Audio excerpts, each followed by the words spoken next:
ನಾನಿವತ್ತು ಮಾಡ್ತಾಯಿದ್ದೀನಿ ತರಕಾರಿ ಉಪ್ಪಿಟ್ಟು.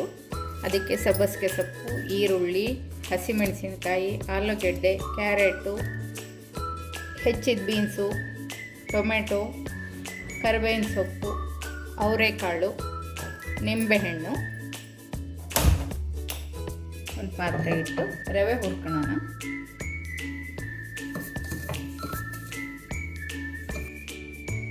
ಒಂದು 3 ಸ್ಪೂನಷ್ಟು ಎಣ್ಣೆ. ಈಗ ಎಣ್ಣೆ ಕಾದಿದೆ, ಸಾಸಿವೆ ಹಾಕ್ತೀನಿ. ಸಾಸಿವೆ ಸಿಡಿದ ತಕ್ಷಣ ಜೀರಿಗೆ, ಕಡಲೆಬೇಳೆ, ಉದ್ದಿನಬೇಳೆ, ಸ್ವಲ್ಪ ಇಂಗು,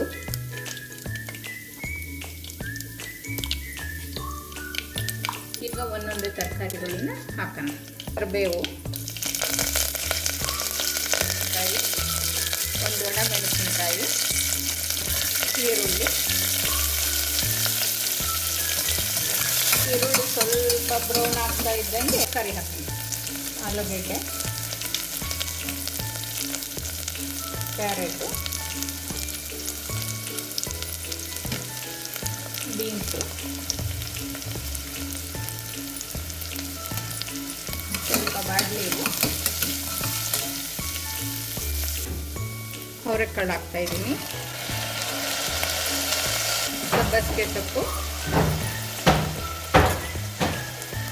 ಟೊಮೆಟೊ ಹಾಕಿ ಎಲ್ಲ ಕ್ಲೀನಾಗಿ ತಿರುಗಿಸ್ತೀನಿ.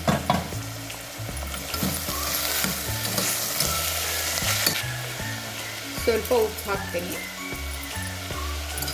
ಎಲ್ಲ ಬೆಂದಿದೆ. ಈಗ ಇದಕ್ಕೆ 1 ಲೋಟ ರವೆ ತಗೊಂಡಿರೋದ್ರಿಂದ 3 ಲೋಟ ನೀರು ಹಾಕ್ತೀನಿ.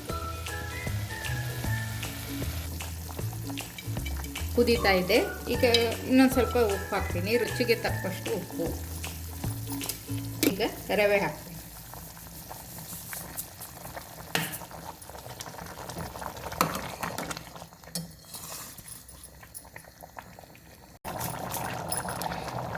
ಹಸಿ ಶುಂಠಿ ನೋಡಿ ಆಗಿದೆ. ಈಗ ಇದಕ್ಕೆ ನಿಂಬೆಹಣ್ಣು, ಕಾಯಿ ತುರಿ ಹಾಕೋಣ.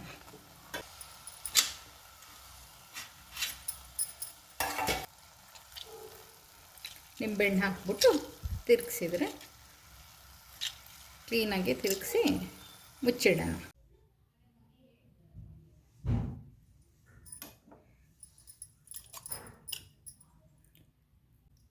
ಒಂದು ಸ್ವಲ್ಪ ತುಪ್ಪ ಹಾಕ್ಕೊಂಡು ತಿನ್ನಬೇಕು.